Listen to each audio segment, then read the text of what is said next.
One Seminole leader at the time was the leader Osceola, who is justly remembered by history. Another leader who rose up at this time was John Horse, who was ethnically a black Seminole, and who would ultimately lead his people on a long and trying exodus for their freedom. In 1838, John Horse and the Black Seminoles agreed to stop fighting the U.S. government in exchange for moving to what was then considered to be Indian Territory, which is now today the state of Oklahoma, and for legal recognition of their freedom. So despite the fact many of them were runaway slaves, they would have the opportunity to start over again as free individuals. Once they moved from the Everglades to Indian Territory, however, they found that their freedom was under attack, both by whites and by other Native Americans. In 1848, a decade after they had made the agreement with the U.S. government, the U.S. Attorney General announced that the government never had the authority, the power to recognize their freedom. And in fact, they were still, those who had been slaves, still enslaved. This was like opening season on them, basically declaring that they were there for the picking. And so they did the only thing they could do. They fled once again. Without security in Indian Territory, Horse and his Seminole ally Coacuchi promptly went to Mexico, where slavery was already illegal and had been for a couple of decades. There, Horse became famous as a general in the Mexican army, and his people found a way to make a life. Once they relocated to Mexico, things changed. When slave catchers from the Republic of Texas went over the border to try to find the runaway slaves, now free men, they met resistance not only from the Black Seminoles, but also from the Mexicans and the Mexican army itself. Eventually, the Black Seminoles, led by Horse, gained legally recognized Mexican land, nacimiento. Why isn't this recognized today? Well, for one thing, historians tend to be historians of Native American history or historians of slavery, but there's not many that move among these subjects. And it's a bit confusing because you have both the issue of runaway slaves and the issue of Native Americans kind of blended together, so it seems to fall through the cracks. Tradition is that Nat Turner's rebellion is the big turning point in the history of slavery and slave revolt. But that happened before the rebellion of the Black Seminoles, so it doesn't really fit the traditional trajectory. And perhaps most importantly, it really represents a blemish on U.S. history, not only because of the poor treatment of Native America as represented by the Seminole War, not only the poor treatment of African Americans through the device of slavery, but also because this group really did manage to negotiate a separate peace with the U.S. government, and 10 years later the government turned their backs on them. So it's, in multiple ways, a difficult story for people of the United States to tell. But it's worth remembering that a community of freedom fighters trekked from Florida to Oklahoma to Mexico and found, ultimately, peace and freedom and prosperity in lives that they could direct as their own. All right, Shalom. Let's start off saying Ka Halayim La Yahweh, Ba'ashim Yahawashi, Ba'ashim Harakakudash, my mom. Double honors to the elder apostles, the great millstone, and my elder Herawan as well. Salutations to the Akim that are pushing the truth to sincerity and truth. And peace and blessing to the men, women, and children that believe in the name of Yahweh Ba'ashim Yahawashi. All right, I'm Kanaksa Anba Yashar from the Lions of the Yashar camp. And I was coming with a quick lesson on laying back off the lesson that the elder did, the melting pot.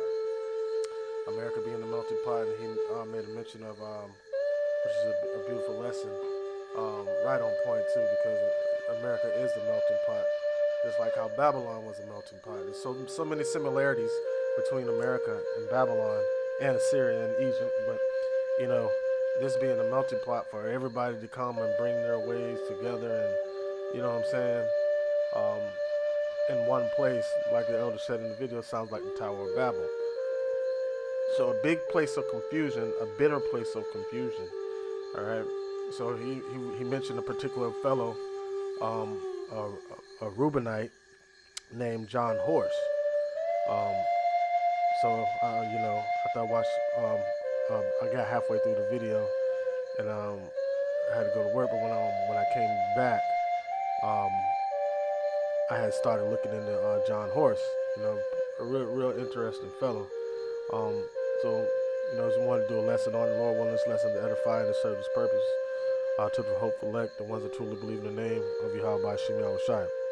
So, as I was watching the video that the elder did, and he mentioned that this would be a good idea to do a lesson on, I started looking into this guy, and his name was John Horse, born 1812, 1882.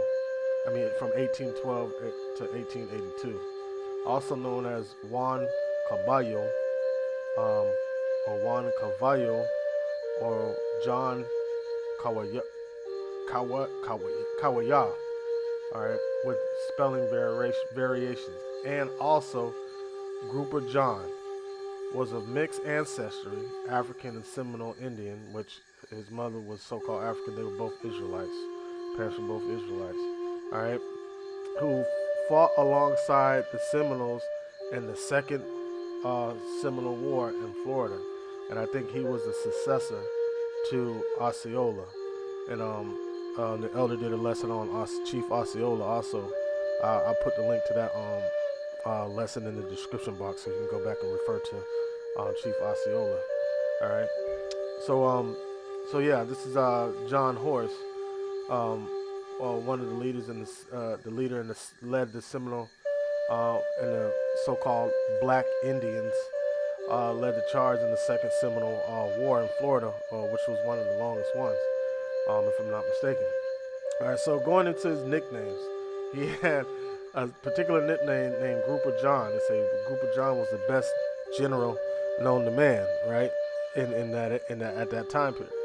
All right, so I mean not Grouper John, Gopher John, and me being from my father being from the area that these battles were fought in on the Swanee River, right there in Live Oak, Florida.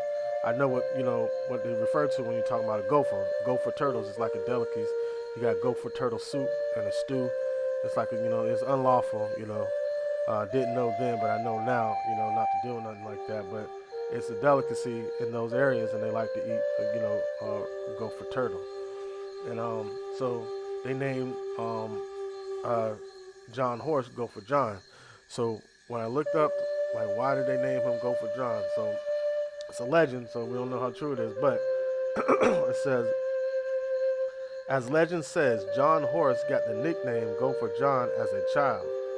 He had owned a few turtles and was asked to sell them to a U.S. Army commander. The commander kept asking John to supply him with more turtles and paid John for them. When it was time for a big turtle meat feast at the army camp, the commander noticed only a few turtles in the pen. John had resold the man his own turtles over and over again, so the commander nicknamed him Gopher John. so he was, you know what I'm saying? He was like swindling the shit out of Esau, man. Man, that's a Jake for you, boy. He was getting over on Esau, bro. That's classic right there. So that's how he got the name Gopher John. All right, for reselling a man his own gopher turtles over and over again. The man thought he had a pen full of turtles and had about 4 or 5 of them. Calling for a big feast and everything. All right, so now going into John Horse. All right, he led one of the biggest revolts against the slave masters in history, but he's not really talked about much. Was probably drove the spirit of the elder Herawan to, put it out there to speak on this guy. But they try to say he was of mixed ancestry. We know there's no such thing as mixed. You are who your father is. All right.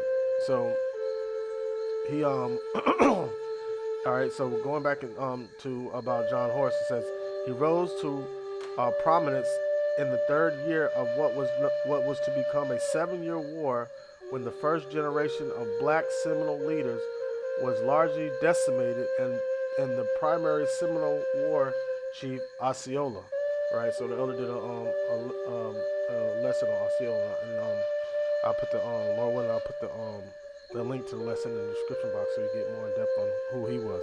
Another great general from Reuben. All right, it says fell into the hands of the American military commander general Thomas Sidney Jessup. All right, so now remember that name. so after that, after the fall of Osceola, John Horse led the charge um, against fighting alongside with freed slaves and so-called black Seminoles, but we know they were Israelites.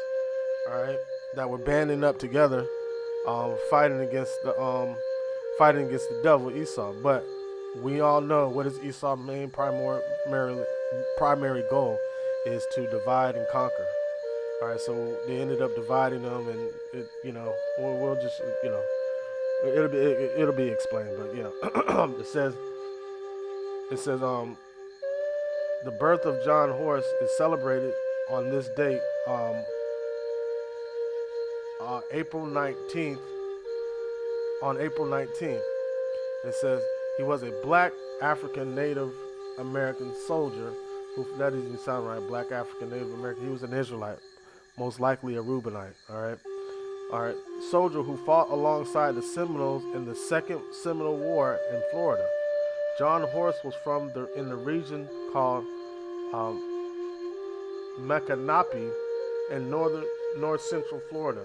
His father was the Seminole trader Charlie Cavallo. His mother was an African slave acquired by Cavallo. He had a sister, Juana. Horse was raised when the American federal government instigated the Seminole Wars. And Esau's always instigating wars, man. Esau's always, instigating wars. Just like the elder read, Habakkuk neither keepeth his own and enlarges his desires as hell and is as death. All right, and it says he rose to preeminence in the third year of what was to become a 7-year war of the first generation of black Seminole leaders. All right, Israelites, eventually decimated under Seminole War Chief Osceola, falling into the hands of the white American military commander General Thomas Jessup. I just read that. All right, it says Horse had begun fighting alongside Osceola and acting as his interpreter by this time. Seized while under a flag of truce, negotiating with Jessup's missionary militia, General Joseph Hernandez, Horse was imprisoned with Osceola and others at Fort Marion. All right, so it's supposed to be a truce, but they still imprison him. All right, that just shows how Esau works, man. They try to call truces and have their fingers crossed. All right, what the scripture calls them, truce breakers, and 2/3 of our people fall under that category also because they don't hold to their word either. It says others at Fort Marion, Castillo de San Marcos. It says the old Spanish fort in St. Augustine. Right, and that's funny because I was just rode past there the other day. All right, it says Horse gained his initial distinction for joining the Makasuki Brave Wildcat to escape from the fort. Wildcat and Horse formed an alliance and went on to lead the remnants of the scattered Seminole bands, including members of the Muscogee, Tallahassee, Apache, and Yosemite bands. And Seminole just means, I think, what does he say it mean? Bad man or wild man. Wild man, I think it said. Wild man. All right, and it says. So now you had all these different Indian tribes forming an alliance together to go at Esau.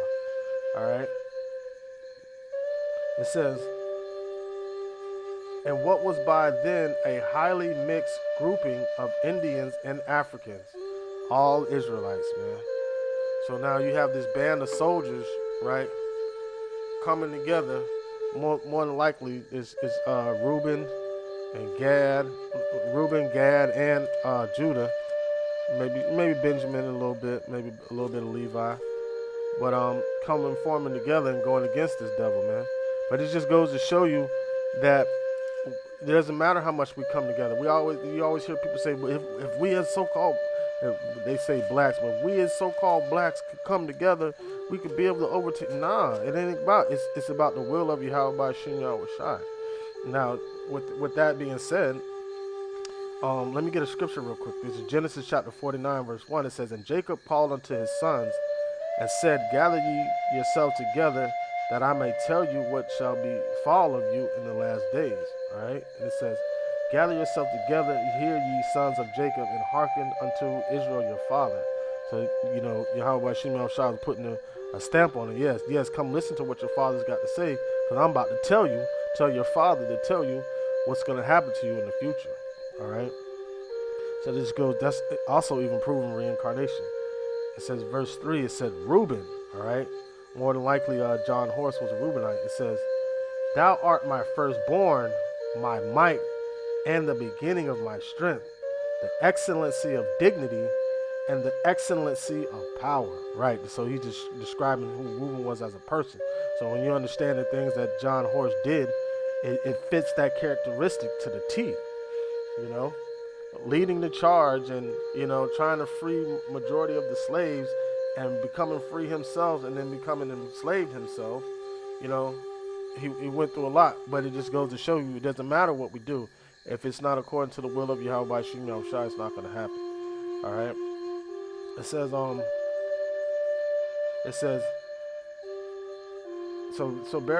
so basically, once going further as I read on, you're going to see how even more and more it's the characteristics of Reuben are to have that soldier-like vibe, just like how Judah and Benjamin. All right. It says, verse 4 though. It says, "Unstable as water, thou shalt not excel, because thou wentest up to thy father's bed, then defilest thou it. He went up to my couch." All right. So if I'm not mistaken, I think Reuben might have slept with one of Jacob's concubines or something. I gotta go back in the story to know for sure, but don't misquote me on that. If I'm not mistaken, I think Reuben slept with one of Jacob's concubines. All right. So going back to the literature, it says, "In the Battle of Lake Okeechobee on Christmas Day in 1837, how Pata Tustangi, an ally of the captured Osceola and the Seminole medicine man, Abayaka, led Wildcat and Horse in holding off the assault of Zachary Taylor. All right, they successfully escaped by crossing Lake Okeechobee to take refuge in the Everglades." Right, so boom. So now they're taking refuge in the Everglades. So while all this is going on, there's a video I want to play in the beginning too that I might play. But while all this is going on in the Everglades, and America, the United States is trying to colonize everything, you had them dealing with the outside Native Americans outside of Florida. All right, because Spain eventually ended up selling Florida to the United States. But then they were like, well, what's going to happen with the issue in Florida? Meaning it was too many, because Florida was a place of refuge for a lot of the 300 and some odd freed slaves, and the Seminoles and the black Seminole Indians would take refuge there in the Everglades. And then you had Andrew Jackass, the one that Jacksonville is named after. All right, just go in there and try to slaughter everybody. Right, he took a campaign into Florida to try to alleviate what he so called the problem in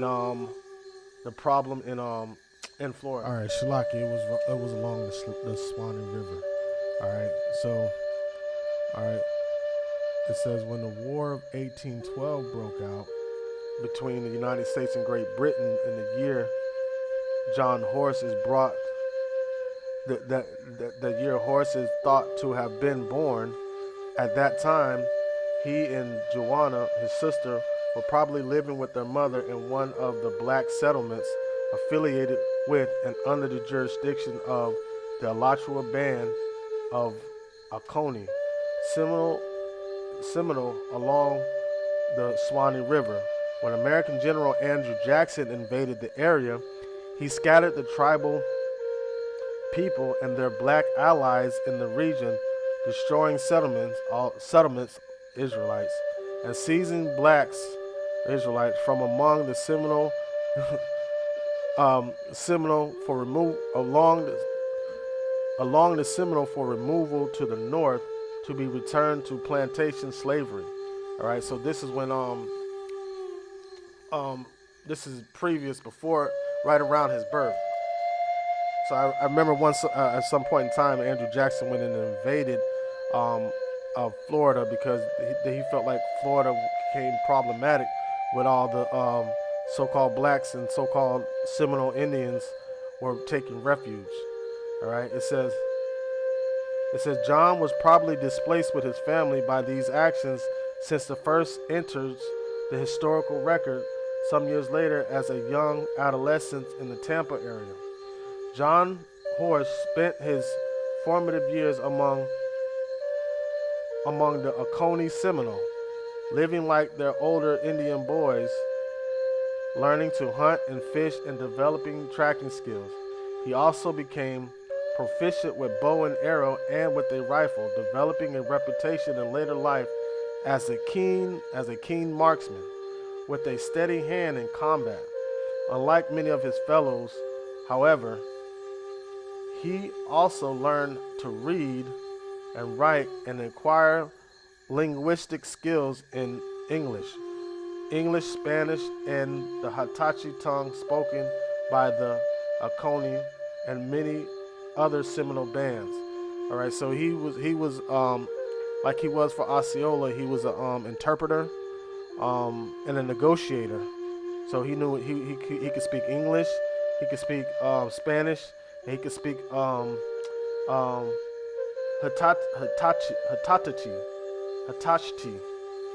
All right, so which made him be able to communicate with all different types of tribes and the two different settlers being the British, which were trying to become Americans, and the Spanish, all right, which were trying to do the same thing. It says, we can presume that he was also conversant with Muskogee, the tongue of the Upper Creek Indians from whom the great Seminole war chief Osceola hailed, because in his adult years he would be one of Osceola's main translators when dealing with the Americas, though Osceola himself spoke some English.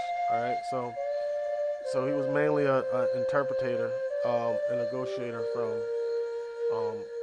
for Osceola in his later years. Okay, it says the First Seminole War in 1817 to 1818, occurred during Horace's childhood, and the youngster, along with his sister and mother, was probably among those displaced blacks who fled south of the Swanee River towards Tampa Bay. All right, so that was the scattering by Andrew Jackson. It says, there young John grew into an adolescence and came into the contact with American soldiers who had established an outpost, Fort Brooke, in the region with the formal annexation of Florida after the success of Jackson's incursion. All right, so that's when Andrew Jackson scattered everybody and annexed Florida unto the colonists or whatever. It says John Horace first enters the written record in a short narrative by the officer in charge, Major George M. Brooke, who discovered the young Seminole black and had been swindling his personal cook by selling him the same land turtle or tortoise called a gopher. So that's where legends say he got his nickname Gopher John from.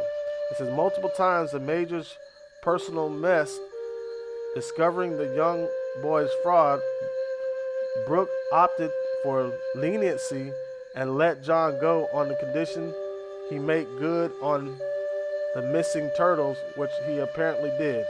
All right, so they didn't kill him or nothing like that. He made good on all the turtles. But I guess the Edomite George Brooke thought I was clever, how he was able to outsmart dude. It says, this began a long life relationship between John Horace and the American military and, and vouchified him his nickname in later life, Gopher John. He would go on to fight against the American army on the side of his fellow Seminoles and eventually to work with the Americans during the Second Seminole War of 1835 to 1842. All right, so what we're coming into is how he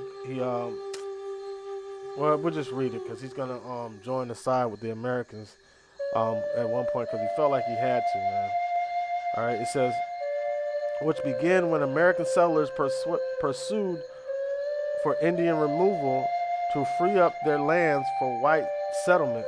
John Horace served as what would be called today a field officer on the Indian side. At first, a translator for the Indian leaders, since few of them spoke English while their black allies did. He also became a lower level war chief because of his facility with the languages and quickness of mind. Right. Says John Horace eventually found himself in the midst of the Seminole negotiation with the United States Army as the war dragged on and open battles in the field gave way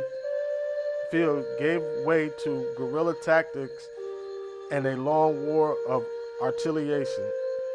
All right, so you had the Indians like the what do we have here in Jacksonville? Tamukwa, which means savage or something like that. They had guerrilla. They didn't like ready, aim, fire. No, it was guerrilla warfare. That's why they was like the elder said when the settlers that were coming off the ships, they would shoot fist bones at them, and they're real small little bones, and you know what I'm saying, they were fucking them up. You know, so they didn't like, but Esau wasn't used to that type of war, but they got hip to it quick. All right, it says in the spring of 1838, after several pitched battles, Horace finally decided to fight against the Americans. The fight against the Americans was unwinnable and surrendered to the U.S. troops. This may have been prompted by the loss of his first wife, a Seminole woman said to have been a daughter of the chief Halatochi, a brother or nephew of the chief Makanapi. The blacks in the war received promises of freedom if they would cease firing as Indian allies and accepted resettlement and newly established Indian territories west of the Mississippi. So they wanted to put them way out in the desert on reservations, like how they have it today. You know, so I mean, Esau is the same now as he was in the beginning, trying to do all that divide and conquer, trying to tell you he could make your life better. But, you know, and many times we try to fight back against them. You had Nat Turner before this. Then you had, you know, John Horace. And then you had a lot other rebellion. You had the Haitian revolt. And then you get on to more modern times. You had the Black Panthers. You had all these different revolts against Esau and his system. But we never win. And we're the stronger and we're the better people, but we never win. Why is that? That's because it's all done by the will of Yahweh Shem Yahushai. All right, so we just read the example of the spirit of Gad in Genesis 49:3, and we're hearing about how, you know, extravagant of a warrior John Horace was. So why isn't it that, you know, and we had the different guerrilla war style, why isn't that since we had all that, you know, we couldn't beat this devil? Because it wasn't our time. Now we're beating him. You know, it's because the Lord is putting the spirit of Yahweh Shem Yahushua within our hearts, crying out, Abba Father. So now we're not using his weapon any longer. We try to use his weapon from time and time again, and it never worked. But now we're using the weapon that Yahweh Shem Yahushua had given to us to fight against this devil, exposing all the wickedness and the hypocrisy that he brings forth. You know, all the darkness that he's trying to consume the whole earth with. we bring forth that light. And what happens? What does light do? What does darkness do when the light comes? It flees. All right. It says Horst was later granted papers freeing him a second time by General W. J. Worth, because he went into slavery twice, and like in both times he was promised freedom, and they reneged on it. And I know they reneged at least one time. If I'm not mistaken, they reneged both times. It says, but his initial decision to give up fighting had been in response to the officer of a prior general, Thomas Sidney Jessup, who had made the first promise of General. All right, if I'm not mistaken, that's who Osceola lost to, but we can go back to it in a second. It says, who had made the first promise to General Freedom to all escaped slaves and their children willing to surrender and accept removal. Thus, John Horst's claim to freedom from slavery would rest on at least two legal claims via decision by two different American military officers. This would eventually be important as events unfold a few years later in the West. Unfortunately, Horst's second wife and their children, who were removed to Indian Territory with him, did not gain freedom, though his later service had only Shlakia.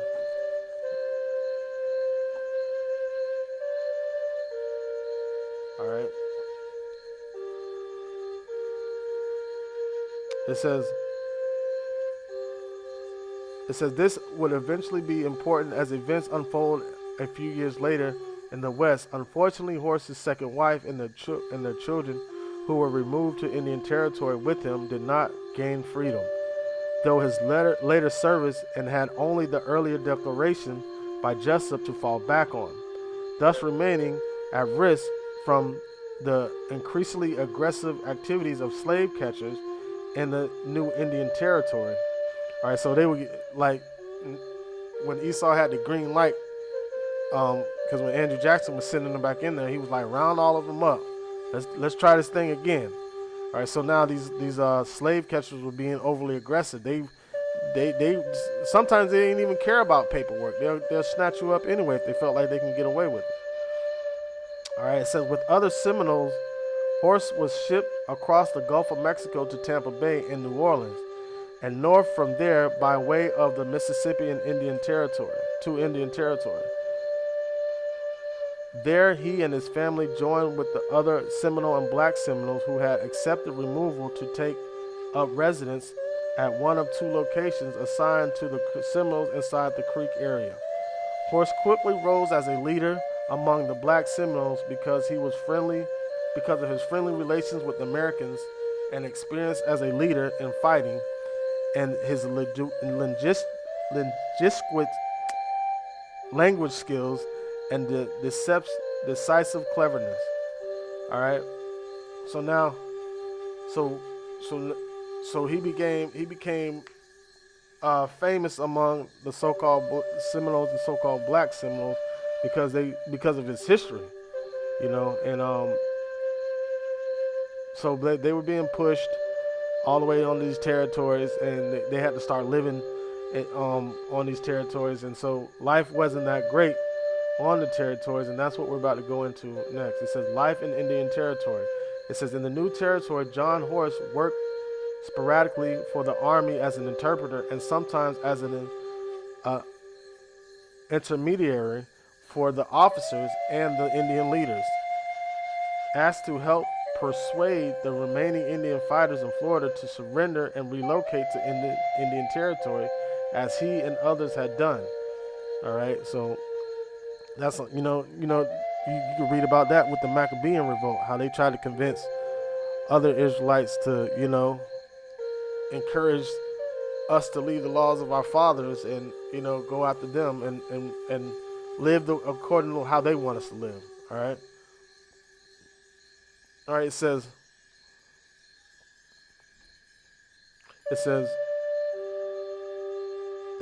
he returned to Florida in 1839 to act as go-between with one of the last Seminole war chief,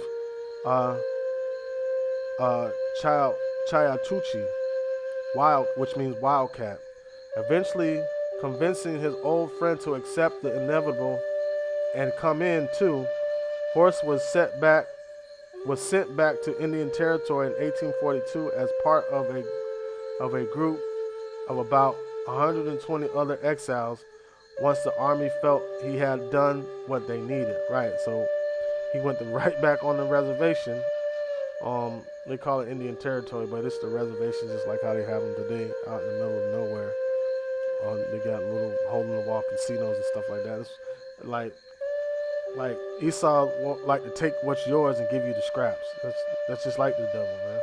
His desires are as hell, and death follows him, man. All right.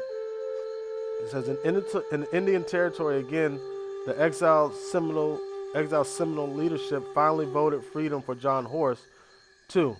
Around the year 1843, in the light of his service to the Seminoles during a lengthy war, at the time of the main chief, Micah Napi, had normal ownership over him. It was Micah Napi, in concert with the council, who finally granted the black warrior his freedom from any claims of enslavements against him, which the tribe still had.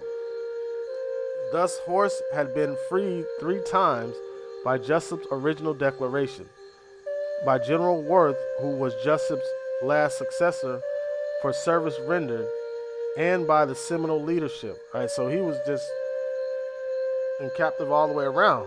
All right, it says only the first of these actions applied to John Horse's second wife, Susan, daughter of the black leader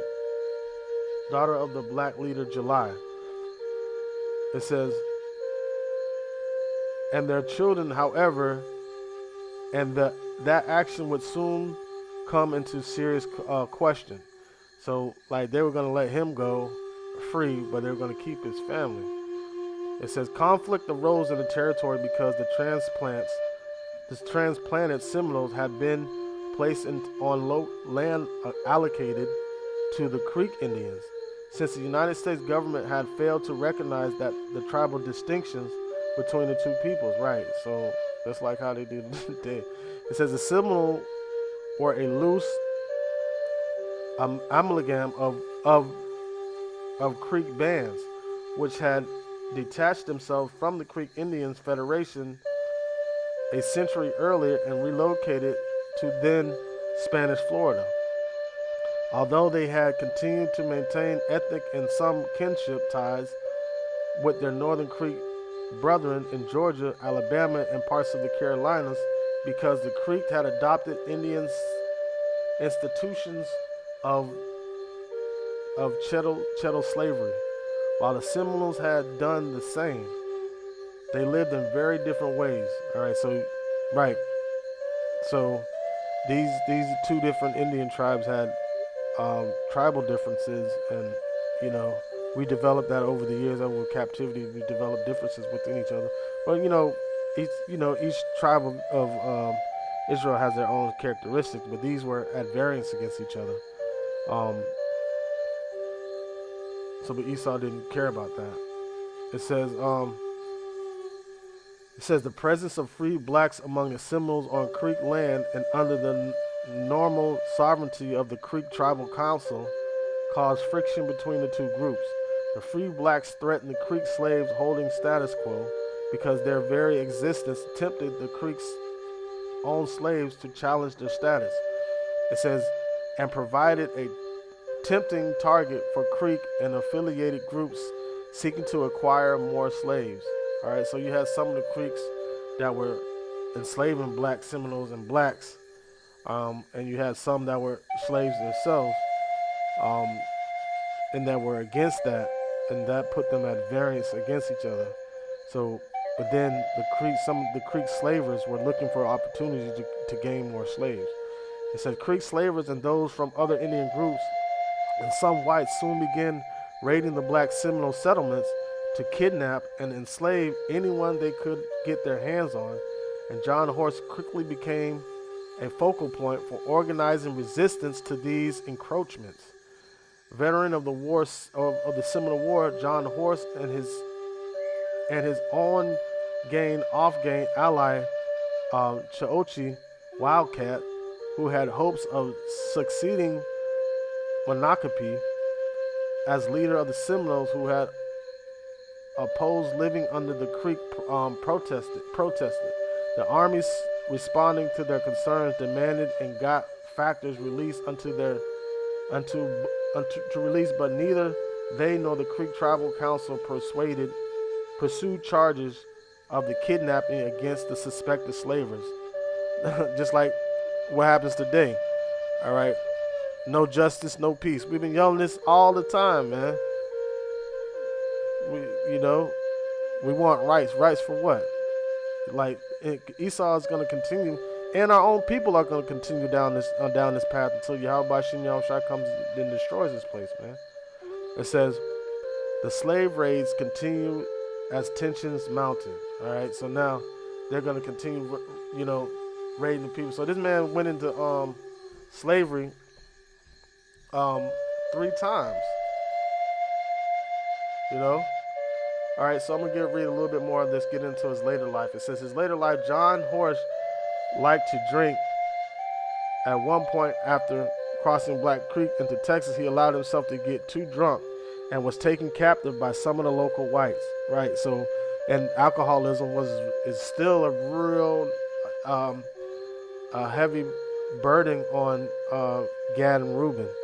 That's really how Esau, one of the ways Esau took them over, man, through alcoholism. Like, woe unto him that give his neighbor strong drink. As a matter of fact, I'll get that.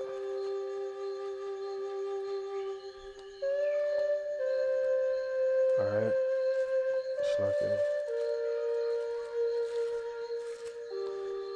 All right, this is Habakkuk chapter 2. Verse 15, it says, woe unto him that giveth his neighbor drink, that putteth thy bottle to him, and maketh him drunken, also that thou mayest look on their nakedness. Right, because probably one of the reasons why he loved to drink so much, because of the hell that he was going through, being in captivity 3 different times, and like being free, but your family can't go with you. I mean, that's a lot. That's a lot for him for anybody to have to deal with, but Yahweh Shem Yahushua is going to make the way. He's going to wipe away every tear, man. Every tear we ever cried, and every every time we've been on this earth, It says, John Horse liked to drink, and at one point after crossing back into Texas, he allowed himself to get too drunk and was taken captive by some local Edomites who may have known him and had a grudge against him. They offered to ransom him back to his people and to Chayachuchi, and collected the gold they demanded and sent it to them for John's life. When they opened the bag, they found the gold was soaked with blood. It was Chayachuchi's message to them, and they fled. Right. So they were going to get it back in blood. They were going to get John back too. For several years, John Horse and Chayachuchi rode side by side in the fulfillment of their contract with the Mexican government, but Chayachuchi soon died from smallpox. All right, damn. It says, and most of the Seminole and Kickapoo who had followed him drifted away. John Horse remained with his people and became the settlement's de facto leader. All right, so he was just by default became the leader when everything split up. So like, you might as well lead us. It said, after the American Civil War and the United States emancipation of slaves, which never happened, just a new form of slavery, it said the United States Army recruited many of the black Seminoles from Mexico to serve in the border states as scouts. John Horse was getting too old for that kind of active service, although he remained tutelar leader of his people, still captaining their fights against the various raiding parties which descended into Mexico from the north. It says, in one famous incident, he returned with his men to find that a large Indian raiding party had attacked his settlement and captured many of his people in retaliation for his actions against them in his captivity of providing border security. Leading all the able-bodied men he could find, about 40, including teenage boys, he took off after the Indians. The raiders tried to draw the Seminoles back into a canyon, but John Horse, sensing the trick, ordered a halt and dismounted his men. All right, so yeah, the Lord put the spirit on him for, to like, yeah, he knew something was up. He said he had been a wily commander back in Florida and still possessed a well-developed perceptive faculty for this sort of thing. When the Indians lying in wait within the canyon saw that the blacks were not deceived by their ruse, they made a head-on frontal assault against the black forces.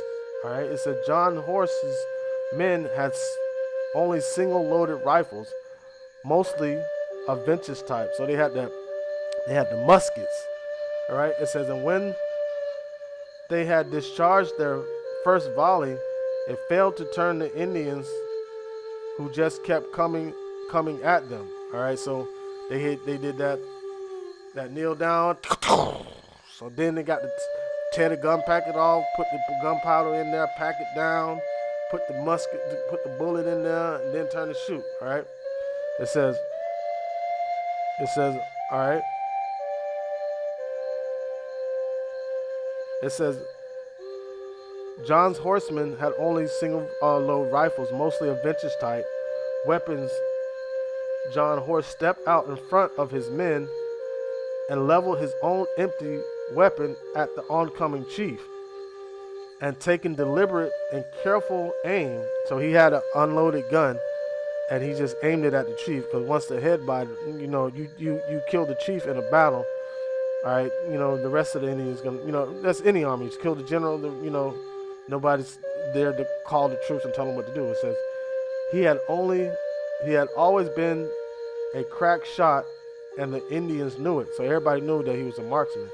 It says when the chief saw John's rifle directed straight at him, he lost his nerve and swerved his horse, and all those behind following him, thus breaking the charge and giving John's horsemen and boys time to complete their reload. In the end, the Indians fled, and John Horse's Seminole black retrieved their people. All right, it says as John Horse aged,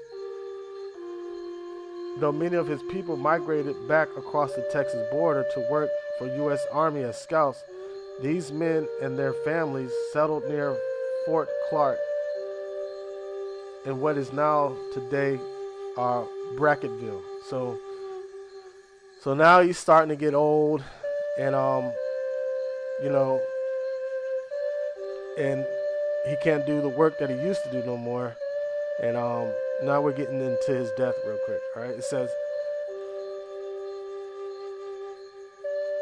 in his 70s, John Horse faced another crisis when local landowners tried to take the land the Mexican government had originally given to the Seminole settlers. John Horse rode out once more to Mexico City to obtain reaffirmation from the government of their land grant and to put a stop of the local land grab. He was never heard from again, and it is commonly thought that he died on his trip to the capital in 1882. Several hundred descendants of black Seminoles, known as the Muscogos, still reside in OSCEOLA today. All right, so that's a little bit on John Horse, who's a phenomenal general and went through a lot. But this just goes to show you that that everything is done according to the will of Yahweh by Shem Yahushai. It doesn't matter how good we are and how hard we fight. If it's not going according to Yahweh by Shem Yahushua's will, it's not going to happen. Lord willing, this lesson was edifying and served its purpose. With that, I'd like to say Kah Halayim La Yahweh by Hashem Yahushai, by Hashem Harakak Wadash Ma'amah. Double honors to the elder apostles, the great millstone, and my elder Heroin as well. Salutations to the Akim that are pushing the truth and sincerity and truth. And peace and blessings to the men, women, and children that believe in the name of Yahweh by Shem Yahushai. Shalom.